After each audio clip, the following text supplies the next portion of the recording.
And as the world marks International Youth Day 2024, the spotlight is on the significant role that young people play in driving socio-economic and technological change.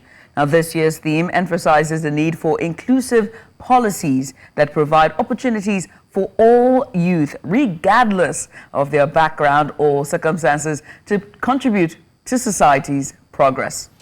In Nigeria, where a large proportion of the population is under 30, the day takes on added importance. The challenges facing Nigerian youth, from unemployment and inadequate education to limited access to global opportunities, are immense. But so too is their potential to innovate and lead.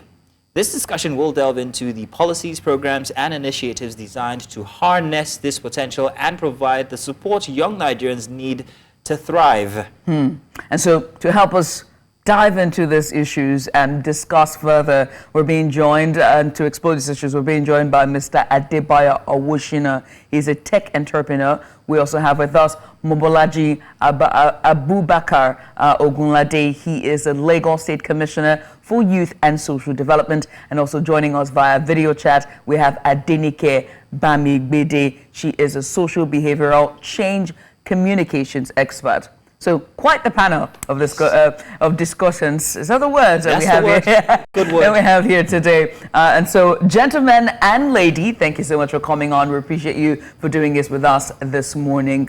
Yeah, thank you for having me. Thank you. Good morning. So, good morning. So let me start first of all with. Gonna start right here. What's that? Adebayo. I don't know this hand. Forgive me. You're right, brother. Sorry, right. So I mean, I'm gonna start with you with when it comes to challenges. You are a tech and an entrepreneur. So we are in a global village, a time with technological advancements, and still somehow we're still light years a bit backward. So what are some challenges that Nigerian youth face today, particularly in areas of tech and tech education? Yeah, thank you very much for having me here. I think the first thing I would like to talk about would be archaic education system. You can imagine how people who are studying computer science in school are still being taught by lecturers who are working on write-ups that they had in the 70s. I remember in 300 level doing that. You can imagine when you get into the real world now, where you have AI, you have UI, UX. These are not things that have now been infiltrated into the education system. I think it's a major one. Another thing is when you go to up north, or a lot of the rural areas, you find out that internet penetration is not up there yet. And there's no way on earth you want to create a product or whatever it is and you want people in those areas to enjoy it. So I think those are the part of things that people are facing, especially youth right now. And let me come to you, Honorable Commissioner. You are the Honorable Commissioner for Youth and Social Development, and International Youth Day. Lagos State is always at the center when it comes to Nigeria, the commercial hub of Nigeria. That means that we are densely populated and a largely young generation. What is the government doing? What are the policies and initiatives that the government is doing to address and to bridge the gap when it comes to the youth? Well, thank you. Good morning once again, and thank you very much. Yes, Lagos Center of Excellence, State of Aquatic Splendor. There's a lot that we're doing, but I'll be very cheeky. I'm not going to let you know what we're doing for the International Youth Day. Okay. And I'll digress very quickly. A couple of days ago, one of our directors of youth, they're in a group, all the directors of youth all over Nigeria, and they were all talking about International Youth Day, and he was just mentioning it to me. And I said to him, I hope you did not throw in our plans. He was almost about to do it. And that's because this is Lagos. We like to do it differently. Of course, we have a lot planned for the entire week. The International Youth Day is actually tomorrow, August 12th, but because of the hiccups we had over the last week, we've had to push it forward. So we'll be rolling out a press conference tomorrow on the 12th of August to highlight what we're going to do for the remainder of the week. But it's fun-packed, it's technologically driven. The idea and the intention is to see how we can continue to bridge that gap, right? To continue to engage our youth and see how we can bring them closer with the click, because the whole theme is about click to progress. And when we say click is click at your finger. Yeah. So it's not about them coming, it's about us bringing it closer to the youths. And we're trying to do this across board. across board, realizing that we have two types of youth, the formal and the informal. The formal are, well taken care of, but a lot of our programs and initiatives are, gearing towards the informal ones, which are the ones that we seem to be having a lot of challenges with at the moment. And then I'd just like to say very quickly on what Adebayo said when he mentioned about archaic system, but it's also, it's very important for me to mention that in Lagos, we've gone past that. Right, almost all of our teachers, we've given them tablets, also giving our schools tablets to the teachers and to the students.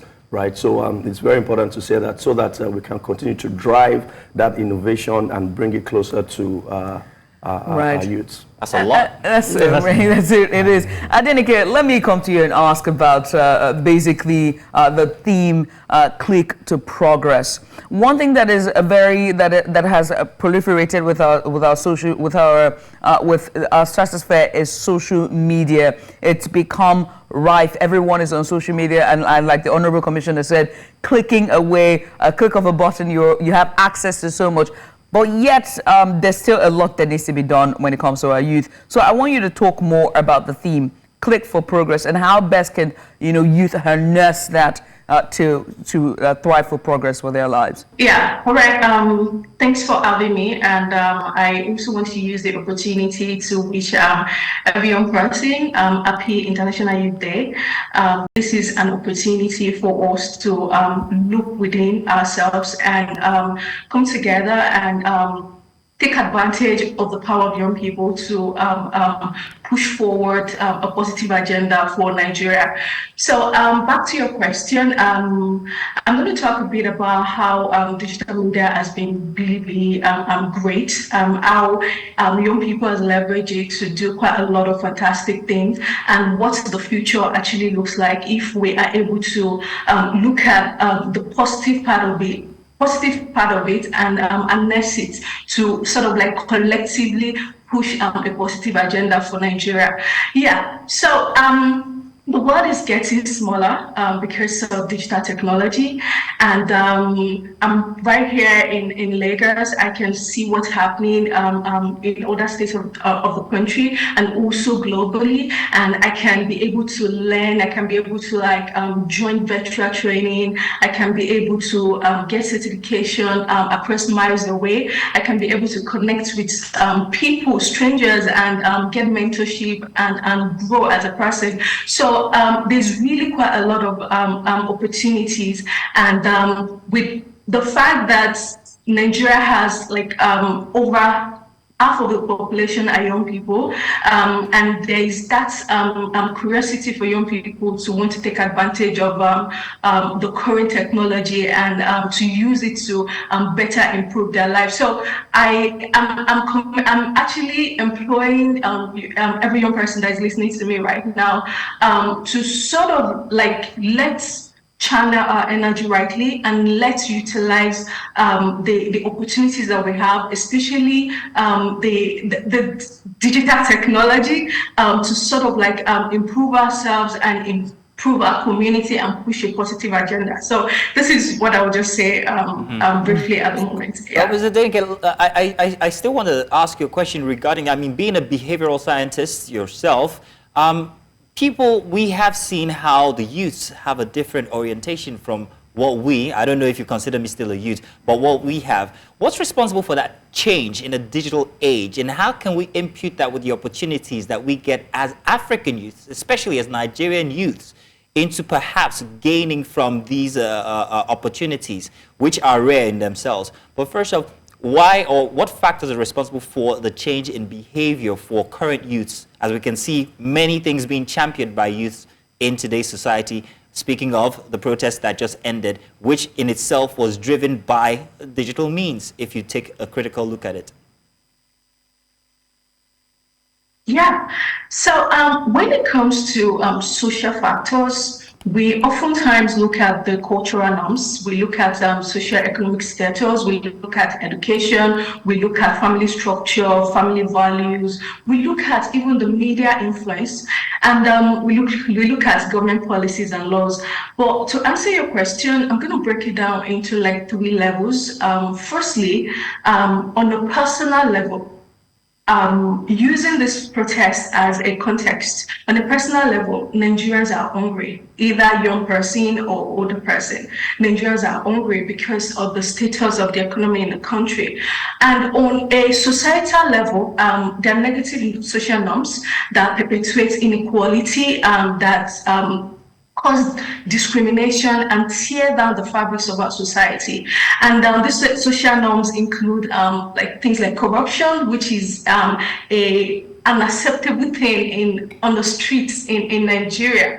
And on a broader level, we look at government policies and how it's affecting people directly. So these government policies and laws, are they positively improving the lives of Nigerians? That's the question. And in a country where over 70% of the population are actually young people, they're not going to be quiet, and they're not going to be silent to respond to these government policies. They're going to use every resources and opportunities available to them to hear their opinion. And like I said earlier, that the digital media has been really, really instrumental, has brought us closer, has helped us to has helped us to connect better, and it's a platform that young people are using to sort of hear their opinion, to sort of to talk on a personal level how they are hungry, to talk about the societal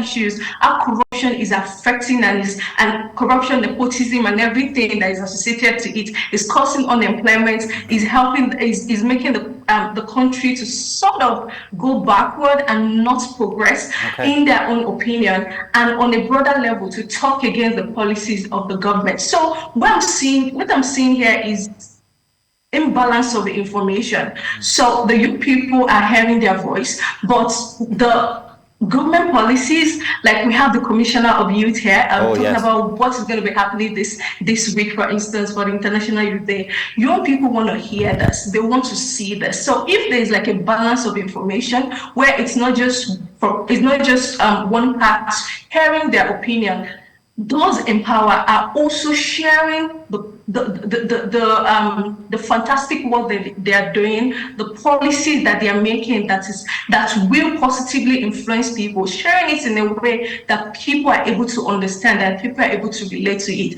I think that they might the extreme where the protest has gone right now, it might not really go there, in my own opinion. Basically, meeting the youth where they are, which would be, in this case, digital. I'm going to come back inside the studio here. Commissioner, you heard what she said. I'll come back to you on that. But Adebayo here is an entrepreneur who actually has an app that he designed and all.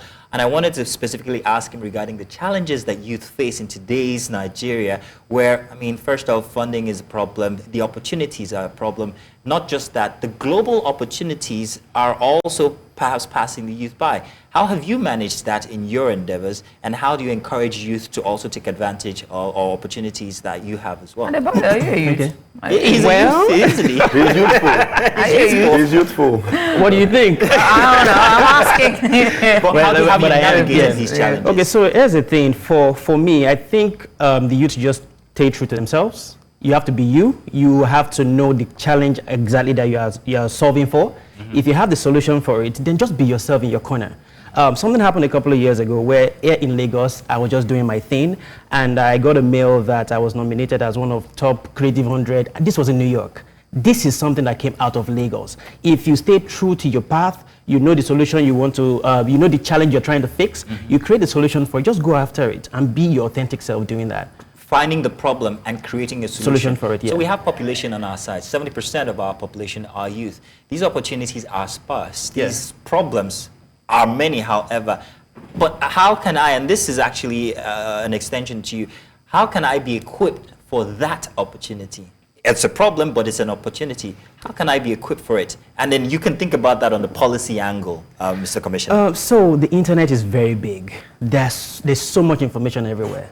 I think just slightly tilting your point of view from the negative part of social media, internet, to the positive part where you can learn, for you to be able to, even when the idea comes, you can build it. So I think for me, it would be for you to just re-strategize, refocus, and focus on the positive part of the internet. Yeah, essentially. Are there policies that encourage young people to find these opportunities?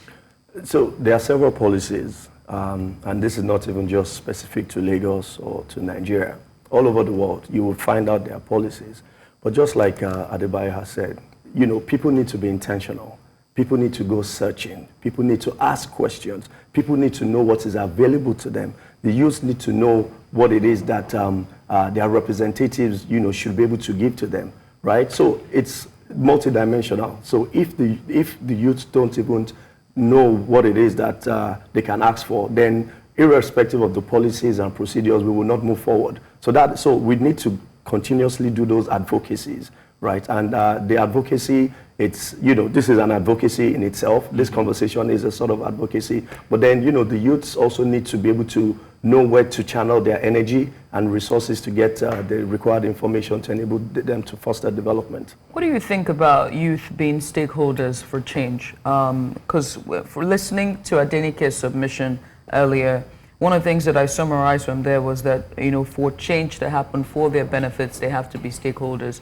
From the governance point of view, when policies and initiatives are made, how can the government in that policy making process be able to bring youth in there in that process for them to be stakeholders so that that change, that initiative, that policy that you're making is tailor-made for youth? Yeah, well, it is very important, of course, because if you're trying to prefer a solution to the youths need to be involved in the engagements, and there are several engagements that we need to have. We have various types of youths, like I mentioned earlier, but to make it a little bit more granular, for example, we have the creatives, we have the geeks, all right, and we have the typical youths.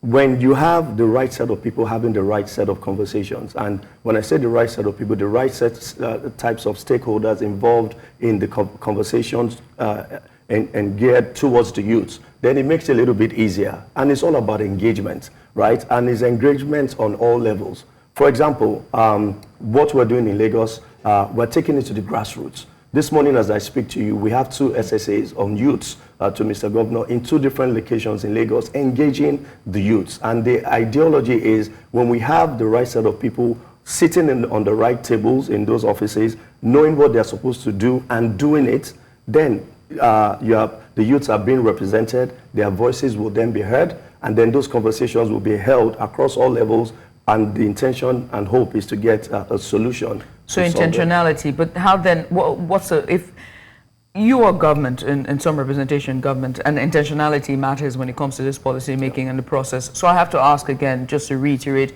how then can the youth be brought in? What is the mechanism to bring them in that process, in that policy making process, so that they also have a stake at the table? Yeah, which is why I'm saying engagement. So, for example, as Commissioner of Youth, recently, well, I'll let this out of the bag. Finally. International Youth Day, we are launching our technical working youth group for Lagos State. We have various youths across different sectors coming together for a collective effort, which is to quality representation of the youths. They are non-political. They are all doing well in their different fields. The idea is we have several representatives, you know, across board, and they would then be another interface, another layer between the general youths and the government, right? So if we have this sort of intentional, you know, stakeholders that are created, the engagement continues. It's all about engagement and having the right conversations, you know, for quality representation. Judith, I have a question for Adenike. Sure. Adenike, so regarding the youth and policies, like the Commissioner has just said, and inclusion into making of these policies, how far do you think Nigerian youth can go when you compare them to international standards or youth outside of Nigeria, especially in the Western world? Are we up to scratch? Are we up to the level of competition or competing with the outside youth? Adenike, please. Yeah, thanks for the question. Yeah, obviously we know the answer to the question that we are not yet there compared to the global space. and when I mean global space, I mean there are different continents, and we might look at it in different ways. We might compare it with maybe the more developed countries or the other developing countries. But let's even start within West Africa. If we look at other West African countries, maybe like Ghana, and see how young people are, like, if you compare in terms of not just one or two people, I mean, collectively, what is the percentage? How are young people really progressing? So maybe, I don't know what the data is, but I'm just challenging every one of us to maybe start having that conversation and doing that comparison in a way to learn, not in a way to maybe bring anybody down or bring any country down. So another thing I would also say is the fact that, yes, we have like a big population, which can be to our advantage and can also be to our disadvantage, because a bigger population means more resources to feed them, more resources to resource them, to skill them up. And for young people, where we have like over 144 million young people out of like 50 plus million people in Nigeria, that's a whole lot of people. And that's a whole lot of young people with different mentality, with different background, with different skill sets, and with different understanding of life, and with different religion beliefs and stuff like that. So we are going to see like diverse people and diverse output from them, truthfully. And what I would say is that, just to also add on to some of the things that have been said by my co-panelists, is that when we are designing policies, and when indeed we want to have something that is more holistic, that want to influence people positively, I mean everybody positively, we need to be more people-centered. We're already doing it. I think the government is already doing it. I'm not going to say no to that. Lagos State government is also trying in their own best possible with the beautiful innovations and the ideas that they're coming up with. But I will also challenge them that to go a bit further, to be more people-centered. There are different levels of skills. Like I said earlier on, there are different levels of beliefs of these young people. I didn't get where they are, and build a sustainable, innovative, I'm sorry, I have to cut you there, but we're pressed for time. And capture their voices. Thank you. All right. Well, thank you so much, Adenike. And also thank you to Mr. Owoshina, and of course our Honorable Commissioner here, Mr. Ogunlende, for your insights on today's discussion. I mean, this is, like you rightfully said, an advocacy and a call for action for all of Nigerian youth, and of course African youth as well. So again, congratulations to youth. And we look forward to all of the special Happy deeds. World Youth Day, International Youth Day, International Youth Day. And to all the youthful-looking people here in black today, we all got the memo. Adenike, are you in black as well? Can we see? Was she in black? She's in There we go. Complete. Thank you very much. Thank you once again. Thank you once again. Stay tuned.